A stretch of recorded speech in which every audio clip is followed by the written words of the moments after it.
This is Mrs. Reichelt, and we are moving into the more difficult part of Chapter 6. So we're starting off with the stimulation and contraction of a single skeletal muscle cell.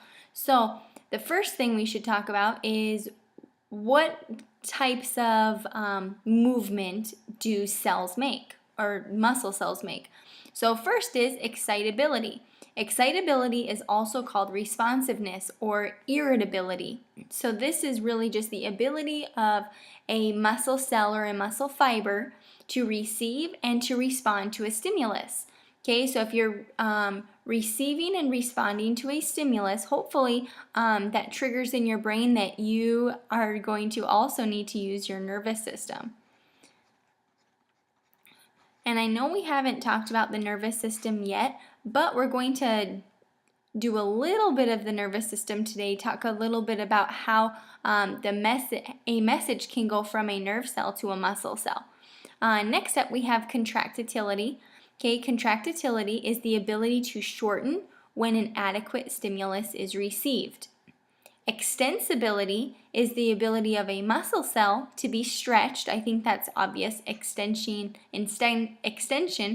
stretched. And then elasticity is the ability to recoil and resume the resting length after stretching occurs.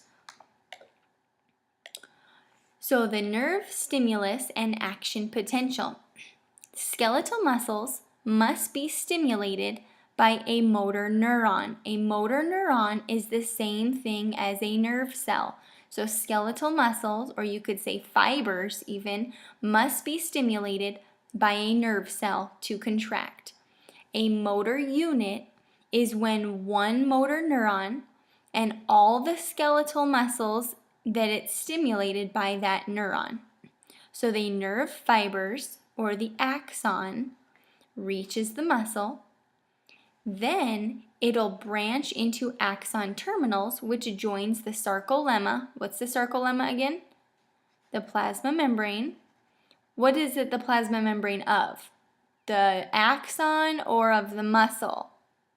Hopefully you're saying it's of that the muscle fiber.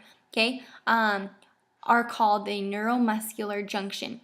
So axon terminals and the sarcolemma is collectively known as the neuromuscular junction. So really what it's going to look like is you're going to have a nerve cell, and this is my terrible drawing of my nerve cell, okay, but at the very end we're going to have an axon terminal. Then you're going to have this space, and then you'll have your muscle fibers, okay? So this is what we're going to look at in more detail and in a better diagram right here. So this is the neuromuscular junction. This is the association site of the axon terminal of the motor neuron and of the muscle. So because we haven't talked about the nervous system yet, I don't expect you to know many of these terms here. So this is all going to be a part of the nerve cell, okay, or the axon.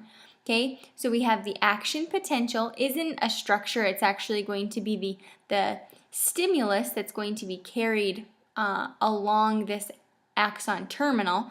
Then we have the sarcolemma of the muscle fiber. Now when you look at this picture, doesn't it sort of look like these axon terminals are hooked on to the sarcolemma? Hopefully you're saying, yeah, it does kind of look like that.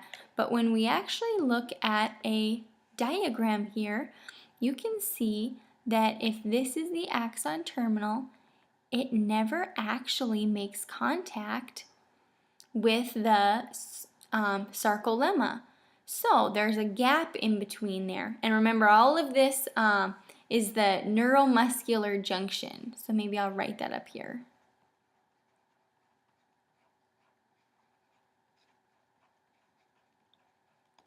Okay, so the synaptic cleft is a gap between the nerve and the muscle. So you see this sort of light blue area? That makes up the synaptic cleft, and I'm sure it's labeled here. Oh, there it is.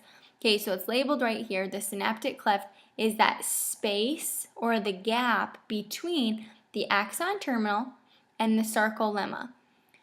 Nerve and muscle don't make contact. That just means that they don't touch, okay? There's a space in between there.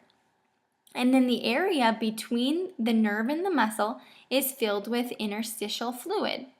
Okay, so let's keep going here. So now we're going to go through the transmission of a nerve impulse to the muscle. So we first start out with a neurotransmitter. Neuro means that we're going to link the nervous system, the transmitter, it's going to send the message. So a neurotransmitter is going to be the chemical that's released by the nerve upon arrival of a nerve impulse. The neurotransmitter for the skeletal muscle is acetylcholine. We usually just are going to call it ACH. I usually just say ACH because it's a lot shorter, but it's really acetylcholine. So here is our diagram really quick. So we have our action potential that's going to come down to the axon terminals, okay? Then from there, we're going to, calcium is going to be released, and then calcium is going to then, well actually, let's go ahead and do this diagram first. Let's get it written out first, and then we'll go back through each part. So the transmission, you have acetylcholine reaches the axon terminal of the motor neuron. Okay, so I'm going to move back. I'm going to kind of go back and forth between these. So acetylcholine reaches the axon terminal.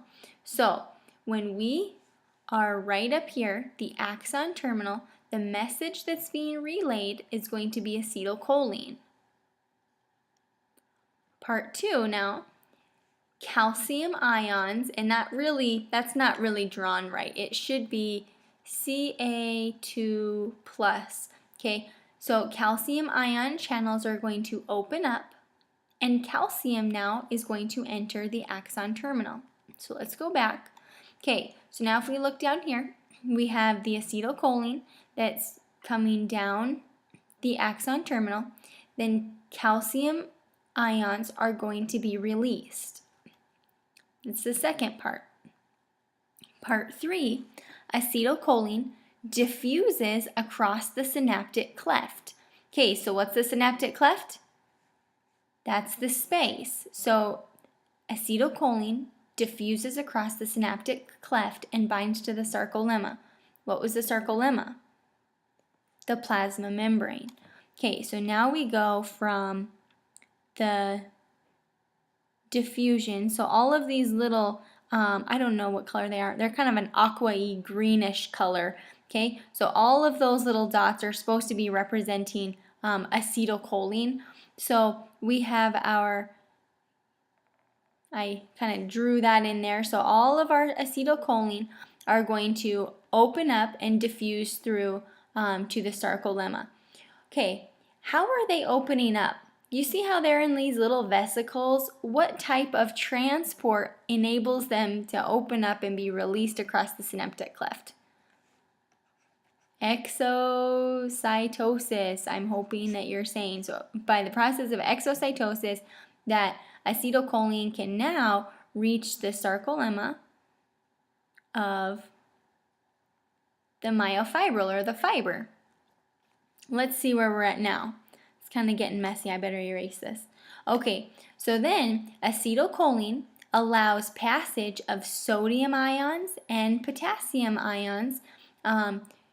This will cause depolarization. It is important to know that sodium is moving in, potassium is moving out.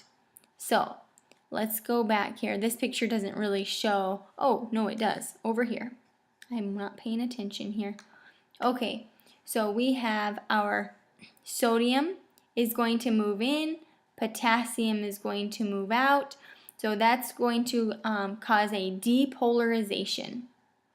Okay, depolarization just means that you're changing the original electrical conditions. Okay, when I say electrical, some people get really confused when I say that, but we have ions here. Okay, So if we have a whole bunch of sodium ions on the outside, and then we have a couple potassium ions on the inside, don't we have an electrical gradient? Don't we have more positive ions on one side than the other? Okay, so this is the depolarization. So the actual electrical conditions of the cell are going to change.